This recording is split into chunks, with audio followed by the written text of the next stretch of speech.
Hello again, Rabbi. Good afternoon, Joe. I was wondering, as you pointed out to me recently in a recent Pew report, uh, families with interfaith marriages and children of interfaith relationships tend to not identify themselves necessarily as being Jewish, or do they? I'm still a little confused on the rules. Can you explain that to me? Certainly. For many years now, my co-religionists have been Hakanera Chinik, meaning constantly raising the same argument that if a Jew marries a non-Jew and has children, the whole family is lost to Judaism and the children will never identify as Jewish. Well, the Pew study just released has an inconvenient truth, to quote Al Gore. And the inconvenient truth is that that's not true, that the children of interfaith couples will identify with Judaism, support Judaism, and join synagogues and join temples. They'll become active members of the Jewish community. And so the argument that, gee, if you marry someone not Jewish, you're ruining everything, you're giving Hitler a posthumous victory and all this other stuff is trash. It just isn't true. Now comes a caveat. It is true if you define Judaism very narrowly and only in a particular way. And the same thing can be said of art, the same thing of music, the same thing of an automobile. You can define something so only one unique object fills that definition.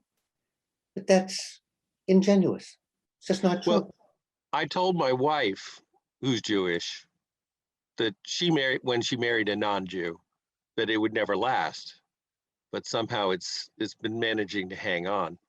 And we've had all kinds of interesting events in our lives, including raising our daughter Jewish. And now I'm talking to my rabbi, even though still don't define myself as Jewish.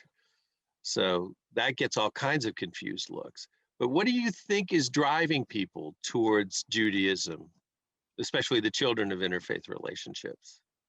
I think it's the cultural aspect, the family, the food, the being together, sharing moments. And this is very much a part of any religion. It's part of our culture, whether one is Italian or Irish or Jewish by religion or Catholic from a particular part of the country. We share happy moments, we share sad moments, we share food together, we have conversations over food. And I think the cultural aspect, the food, the coming together, the camaraderie, the happiness is what children are craving and seeing. And I think this gives us a unique opportunity.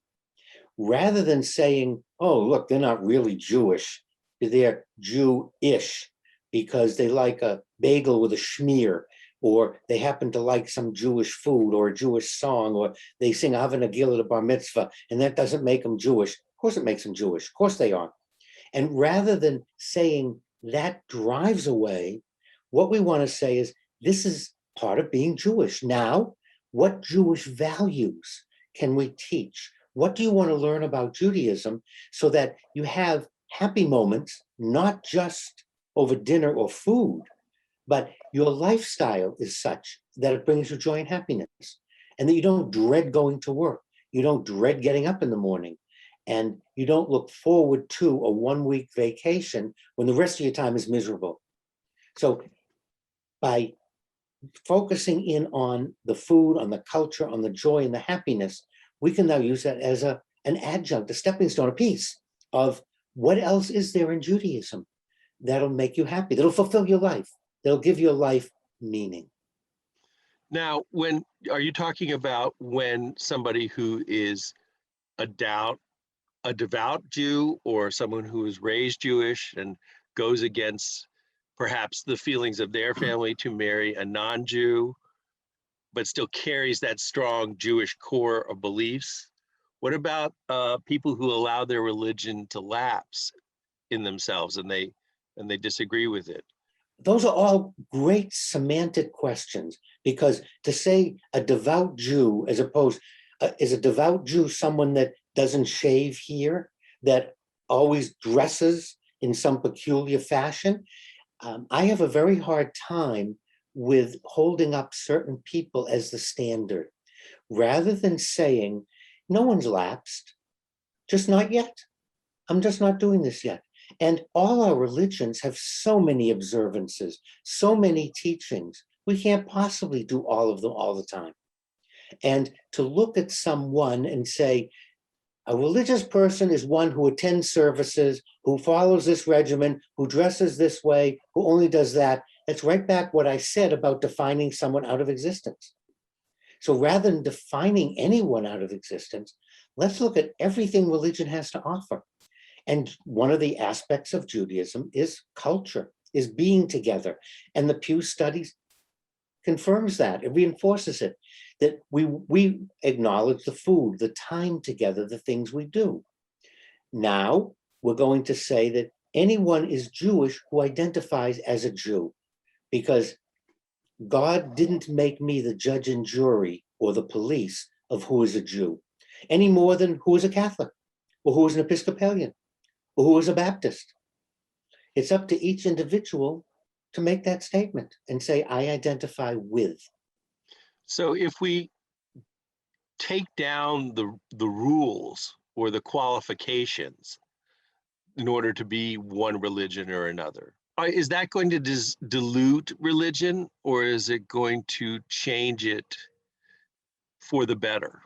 Oh, I think it'll change it for the better, because what we're going to say is, I choose this system because it makes the world a better place, and I feel good about making the world a better place. It gives my life meaning. I'm choosing meaning. And as you know, when you choose something, you do a better job. You do a really good job of something, as opposed to when someone chooses it for you or makes you do it. But if you choose Judaism for the bagel and lox, how do you assimilate the culture, the principles, The the principles, the values, values, the the belief. values? Yes. Because just not yet. You've started. You've started by saying, I identify with this aspect of the religion. I identify. Therefore, gee, what else is there? Maybe not this week, maybe next week, whenever, just not yet. And I think that's what we're looking for, is to have people commit. And then once you commit, look at sports, look at anyone that takes up basketball, baseball, football, look at all the sports our children are in. And when they like it, when they throw themselves into it, they continue to do better, and they seek better training, and they seek more expertise in it. And when it's just, then it fades away. So maybe it will fade away. However, this just flies in the face of the critics who say a Jew marrying a non-Jew is dooming religion. Not true. Having children, none of that's true. The statistics don't support that. What it supports is people are ready to identify and ready to start this process. Gee, now that I like this, I think there's some other neat things involved in this religion that I want to participate in. Well, I know I enjoy many of the aspects of Reform Judaism, and I have a lot of fun with the temple and the services, and I do enjoy a good bagel and lox with a schmear. What I enjoy most is our conversations, Rabbi. I treasure and value your opinion and insights, and thank you once again, as always, for sharing them with me. You're welcome, and good afternoon, Joe.